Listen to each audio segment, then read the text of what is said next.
On continue sur les corrections des petits exercices de révision. Donc cette fois, il y avait le 8, le 13, le 15 et le 17. Voilà. Vous avez dû voir que c'était donc essentiellement sur les images, les antécédents. Il y avait donc le 8 avec des calculs d'antécédents. Donc ça, c'est un petit peu différent par rapport à d'habitude puisque euh, jusque-là, on les avait surtout demandé graphiquement, pas seulement, hein, on a déjà vu autrement, mais bon, essentiellement. Donc là, ça sera un exercice assez intéressant puisque ça va nous permettre de voir l'aspect algébrique des antécédents. Donc, on va voir. Et après, donc 13, 15 et 17, qui étaient pour le coup essentiellement de la lecture graphique, d'images, d'antécédents et de choses qui sont relatives à ça. Voilà. Alors, le 8, on y va. J'ai préparé un petit peu la rédaction, comme ça on gagne du temps parce que, bon, en fait, c'est surtout sur la réflexion là qu'il y a des choses à dire. Donc on vous donne deux fonctions, on vous demande de calculer les antécédents de 5 et de moins 2 par chacune des deux fonctions. Alors là, j'ai commencé par les antécédents de 5 par f. On dit de façon générale, il peut y en avoir qu'un ou aucun, hein. On l'a dit en classe, ça, et on l'a dit aussi dans la dernière vidéo. Alors, donc, les antécédents de 5, là, vous n'avez pas de courbe. Donc, on ne peut pas se dire, bon, ben, je me place sur l'axe des images, je place mon 5, je cherche quels sont les x qui correspondent. Non, là, on ne peut pas. Donc, ben, on va utiliser ce qu'on nous donne, c'est-à-dire la formule. Et finalement, ben, chercher les antécédents de 5, ça revient, donc cela revient à chercher x. Les antécédents, je rappelle que ce sont les x, tels que, alors je mets au pluriel, encore une fois, dans le doute, hein, comme j'en sais rien, tel que l'image vale 5, l'image de x, donc c'est-à-dire tel que f de x soit égal à 5. En gros, c'est ça qu'on veut faire. Ce qui veut dire qu'en fait, c'est une résolution d'équation. Alors prenez pas peur avec le mot équation, elles ne sont pas toutes difficiles, hein, c'est pas... Là, si vous regardez bien, la fonction f de x, elle est de degré 1, c'est-à-dire que ça va vous donner une équation vraiment de base. Donc, ben, justement, on va chercher à la résoudre. Donc ça, c'est une double flèche que j'ai mis, hein, pour dire que c'est équivalent. Donc c'est équivalent à dire qu'on résout 8x plus 3 égale 5. Je fais moins 3 de chaque côté, vous vous rappelez. Donc ça fait 5 moins 3, ça fait 2. Je vais quand même l'écrire en couleur, ça fera de mal à personne. Donc moins 3, moins 3. Ensuite, donc, comme j'ai 8x égale 2, je divise tout par 8. Et donc je me retrouve avec x égale 2 huitièmes, c'est-à-dire 1 quart. Voilà, donc ça veut dire que 5 a un seul antécédent, 1 quart. Je peux l'écrire là. Il n'en a qu'un. Maintenant, on va faire pareil avec moins 2. Donc là, je vais juste résumer un petit peu la rédaction. Je mets juste on résout f de x égale moins 2. Donc même idée, je remplace f de x par son expression. Donc 8x plus 3 égale moins 2.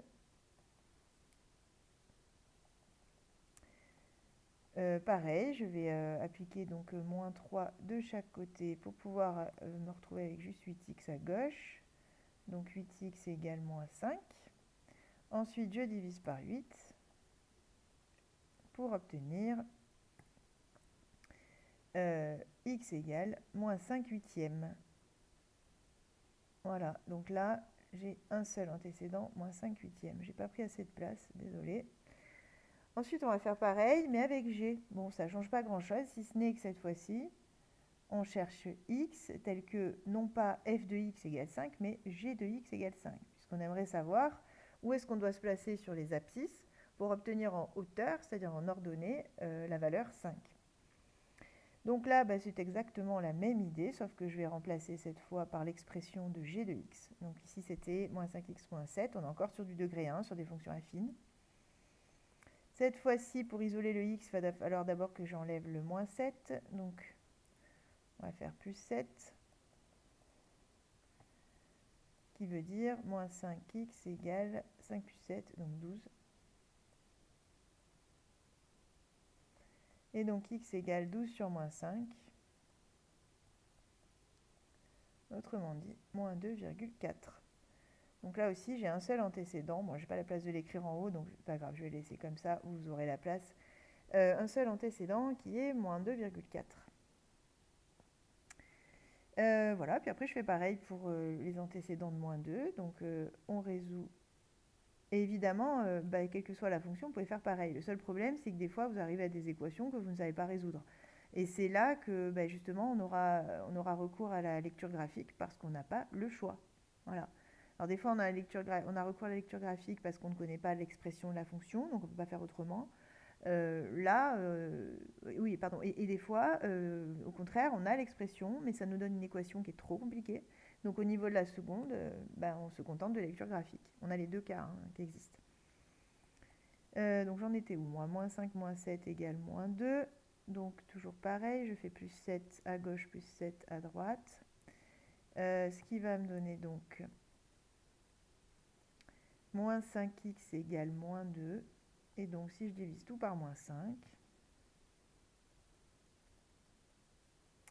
ça va nous donner x égale moins 2 sur moins 5, c'est-à-dire 2 cinquièmes, donc 0,4. Donc j'ai un seul antécédent de moins 2, c'est 0,4. Voilà. Bon là, à chaque fois, on avait un seul antécédent parce qu'on a une fonction qui est assez simple en fait, hein, c'est une fonction affine. Donc forcément, comme sa représentation graphique, c'est une droite, elle ne passe qu'une seule fois euh, euh, par un point de même ordonnée en fait. Hein. Donc je ne peux pas atteindre 5 plusieurs fois puisque ma fonction, elle est représentée par une droite, c'est pas possible. Mais il existe plein de cas où on a plusieurs antécédents pour un même nombre, où des fois on n'en a pas du tout, etc. Hein. Ne pensez pas non plus qu'il y a toujours un antécédent. Mais au moins, ça vous fait une petite piqûre de rappel sur comment on est censé démontrer finalement, comment on est censé vraiment trouver des antécédents sans avoir recours à la méthode approximative de la résolution graphique. Là, ça, ce qu'on vient de faire, c'est pas du tout approximatif, c'est vraiment une démonstration. Là, ça a valeur de démonstration, de preuve. Alors, 8, on est bon. Le 13. Alors maintenant, donc, on bascule sur des exercices plus graphiques, ça va aller assez vite. On vous demandait, donc on vous donnait une courbe, on vous demandait de lire les images de moins 6, 2 et 3. Donc comme je le disais sur la précédente correction, quand on vous demande de lire des images, ça veut dire que ce qu'on vous donne, ce ne sont pas les images. Sinon, bon, évidemment. Oui, là d'ailleurs, je suis en train de voir qu'il y a une erreur de frappe dans le livre. Ah, alors, attendez, je vais rebrancher la batterie, comme ça on n'aura pas de souci. Bien sûr, c'était l'axe horizontal avec X et l'axe vertical avec Y. Hein. Je sais pas bien pourquoi. Enfin bon, ils se sont trompés, je pense tout simplement. C'est pas possible autrement là, de toute façon. Donc c'était forcément une erreur de frappe. Bon, je pense pas que ça vous ait trop choqué, mais pour ceux qui avaient des doutes, ça vous a peut-être perturbé, quoi. Bon, bref. Donc si on vous demande les images de moins 6, 2 et 3, c'est que ce qu'on vous donne, ce sont les antécédents, c'est-à-dire les x. Donc je vais me placer en moins 6 ici, en 2 ici et en 3 ici. Et à chaque fois, je vais aller chercher l'image, c'est-à-dire que je vais suivre verticalement, soit vers le haut, soit vers le bas, pour aller atteindre ma courbe. Alors, je vais faire en couleur. Voilà. Si je pars de moins 6, par exemple, il faut que j'aille vers le haut. Et l'image va être exactement la hauteur à laquelle je me trouve, l'altitude à laquelle je me trouve à ce moment-là, c'est-à-dire l'ordonnée de ce point. Et donc ici, l'image de moins 6, c'est 1, par exemple. Ensuite, l'image de 2, je fais pareil, et je vais obtenir 3. L'image de 3, je vais obtenir environ 3,5. Hein, j'espère que vous avez compris, les images, je les lis sur cet axe. Donc ici, j'ai 1, 3 et 3,5. Donc je vais l'écrire du coup dans le 13. Alors j'ai déjà oublié. 1, voilà. 1, 3 et 3,5. Environ, celle-là je devrais mettre. Bon, les autres aussi, à vrai dire. Hein, si ça se trouve, on a l'impression que ça tombe pile poil sur 3 et c'est pas 3, hein, c'est peut-être 3,02. Bon, c'est toujours de l'environ finalement les lectures graphiques. Mais le 3,5 encore plus parce que bon, on a vraiment pris à peu près. Ensuite, la B, en fait, c'est la même question, sauf qu'on vous l'a écrit différemment. Au lieu de vous dire lire les images 2, on vous dit F2, mais c'est la même chose. Donc F de moins 3,5, c'est l'image de moins 3,5 par F, justement. Donc, même principe, je vais me placer en moins 3,5. Alors, 1, 2, 3, donc moins 3,5, il est là. Ensuite, en 5, et ensuite en 0, qui est là. Et même idée, je vais à chaque fois me ramener à la courbe pour lire l'image. Alors ici, ça a l'air d'être moins 1,5. En 0, on a l'air de tomber sur 2. Et en 3, on a l'air de tomber sur moins 1. Voilà, donc là, on a nos 3 nouvelles images. Moins 1,5, 2 et moins 1. Je les écris. Voilà, j'espère que ça va à peu près pour l'instant. Donc maintenant, question C, on change là pour le coup de question, de compétence en tout cas. On vous demande de lire les antécédents de 3 et les antécédents de moins 1,5. Alors, je me permets, j'efface là ça, parce que ça devient illisible sinon. Donc, les antécédents, c'est le contraire. C'est-à-dire que si on vous demande les antécédents, c'est que ce qu'on vous donne, ce ne sont pas les antécédents, ce sont les images. Donc, d'abord, vous placez votre 3 du coup sur l'autre axe. C'est pas comme pour les images où on partait de l'axe horizontal pour aller sur le vertical. Là, on part du vertical pour aller sur l'horizontal. Donc, je place mon 3. Il y aura aussi le moins 1,5 à considérer. Voilà. Et on a dit dans le cours que pour trouver les antécédents, je l'ai rappelé ça, hein, justement, ça allait aussi avec le tuto 1 en fait. Ça s'était écrit un peu différemment, mais c'est exactement ça. On avait dit, on trace, alors je vais prendre la règle, pardon, pour tracer la droite. On trace au niveau de 3, la droite y égale 3, qui va nous permettre de savoir où est-ce que j'ai justement mes images qui valent 3. Et là, je trouve 2 points qui correspondent. Et donc mes antécédents, déjà j'en ai 2 parce que j'ai 2 points. Et je vais aller lire justement la valeur de chacun des antécédents. Alors moi, je ne suis pas trop en face. Je pense que c'est 2 environ, hein, bien sûr. Et environ 3,5, enfin on dirait en tout cas. Donc antécédent de 3, 2 et 3,5. Je ne mets pas tout le temps le environ, mais en fait il est tout le temps sous-entendu. Hein, du moment où c'est une lecture graphique, on sait que c'est du environ. Ensuite, donc, prendre une autre couleur, du vert. Pour moins 1,5, exactement même idée. Alors normalement sur votre feuille, je pense qu'en fait on touche ici. Hein. On n'en a qu'un. Qui est là, donc en moins 1,5. Je crois que c'est d'ailleurs, on l'avait tout à l'heure, hein, c'était moins 3,5, oui, c'est ça. C'est moins 3,5 qu'on avait dit qu'il tombait sur moins 1,5. Donc je lis mon antécédent ici, j'en ai qu'un cette fois, moins 3,5. On voit bien que j'ai aucun autre point d'intersection avec la droite, donc il n'y a aucun autre endroit où j'atteins moins 1,5 en hauteur, en altitude. Il n'y en a qu'un, c'est pour x égale moins 3,5. Bon, j'espère que ça va, ça. Et l'ensemble de définitions, bon là maintenant c'est pas la première fois qu'on le voit quand même. Donc c'est le début, enfin là où je commence ma courbe en abscisse jusqu'à l'endroit où je la termine. Donc c'est tout l'intervalle en fait qui est occupé par la courbe. Hein. Donc ici de moins 6 à 5. Voilà, et on a dit que sauf mention contraire, a priori, on prend les bornes, on prend les bords. Voilà pour le 13. Après vous aviez le 15 qui était un petit peu du même genre. C'était vraiment histoire de s'entraîner sur tout ça. Donc première question, ensemble de définitions, c'est exactement ce que je viens d'expliquer. Hein. Où commence ma courbe? Ici à moins 6, elle s'arrête à 6, il n'y a pas de coupure ni rien, donc elle occupe tout l'intervalle, moins 6, 6. Ensuite, on nous demande les images de. Alors, image de moins 5. Donc si je me place en moins 5, on est là normalement. Donc en image, je vais trouver 1. L'image de 3. 1, 2, 3. 3. Donc 3, je suis là. Et si je cherche l'image, du coup, je vais arriver à 1, 2, 3, 4. Environ, toujours. Hein. 6, je l'ai déjà entouré. Si je regarde quand j'arrive sur la courbe verticalement, j'arrive ici à moins 2. Donc j'ai mon image moins 2. Et vous voyez d'ailleurs que je ne l'ai pas dit d'ailleurs depuis tout à l'heure, mais même quand dans l'énoncé on me dit l'image par F2, j'écris direct F de moins 5, F de 3, F de 6. Tant qu'à faire, on a des notations pour ça. Vous embêtez pas forcément à écrire une phrase à chaque fois. Après, si on vous demande de faire une phrase, c'est autre chose. Mais vous avez des notations sinon qui vous permettent de ne pas forcément en faire. Enfin là quand même, voilà. Le but c'est pas non plus de perdre du temps si vous êtes en évaluation. Hein. Pour les antécédents, en revanche, on n'a pas de notation. Donc là pour le coup, j'ai écrit en toutes lettres. Donc on vous demandait lire graphiquement les antécédents par F de 4. Alors là, encore une fois, j'efface tout ça.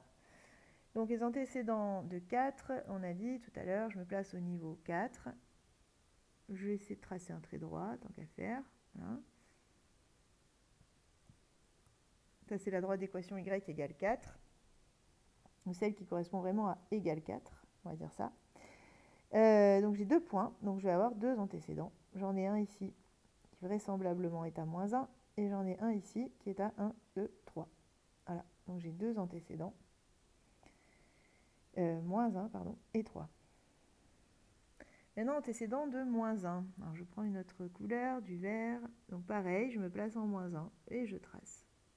Donc là, je suis à égal moins 1. Donc, j'ai 2 points d'intersection. Donc j'ai deux antécédents. J'en ai un ici qui vaut 5 et j'en ai un ici qui vaut, alors moins 1, moins 2, on doit être environ à moins 3. J'en oublie pas, oui c'est ça, moins 3 et 5. Ensuite, les antécédents de 3, je vais les faire en bleu ceux-là. Donc même idée, je me place au niveau 3, je trace. Donc là je suis à égal 3. J'ai 1, 2, 3 antécédents cette fois. Donc on essaie de ne pas en oublier. J'en ai un ici à moins 6, un ici à moins 2 et un ici à 4, vraisemblablement, à peu près quoi. Donc moins 6, moins 2 et 4. Voilà pour le 15. Donc c'était vraiment, je pense que c'est vraiment vraiment intéressant de refaire ces exercices si jamais vous les avez ratés, parce que c'est indispensable en fait de savoir manipuler les courbes dans tous les sens, trouver des images des antécédents, savoir vraiment passer d'un axe à l'autre en utilisant la courbe. Il faut bien comprendre que un point est sur la courbe de f, mais pas par hasard. Voilà. C'est-à-dire qu'il est sur la courbe de f à condition que l'image de son abscisse, ce soit son ordonnée. Sinon, ce point-là, il ne peut pas être sur la courbe, il sera ailleurs, n'importe où, mais pas sur la courbe de f. Donc il faut bien comprendre que la courbe, elle vous permet de passer de l'axe des abscisses à l'axe des ordonnées et vice-versa, en fait, en utilisant la logique de la fonction. Donc elle caractérise bien, justement, la transformation que fait la fonction sur les nombres. En gros, c'est ça l'idée. Et il nous reste le 17, qui était encore du même genre. Donc, on va avoir l'image de 2. Alors, même idée, je me place en 2 et je vais lire l'image. Oula, je suis partie un peu de travers, pardon. Vous pouvez le faire à la règle, hein, d'ailleurs, ce trait-là, plutôt que de le faire comme moi. Donc, on obtient ici 3. F de 4, même idée, je pars de 4 en abscisse et je cherche l'ordonnée. Donc, j'arrive en fait au dernier point de la courbe. Ici, j'arrive à moins 5. Les antécédents de moins 5, c'est le contraire, je pars de l'autre axe. J'arrive à... Alors, moins 5, il est là. Et c'est ça, je trace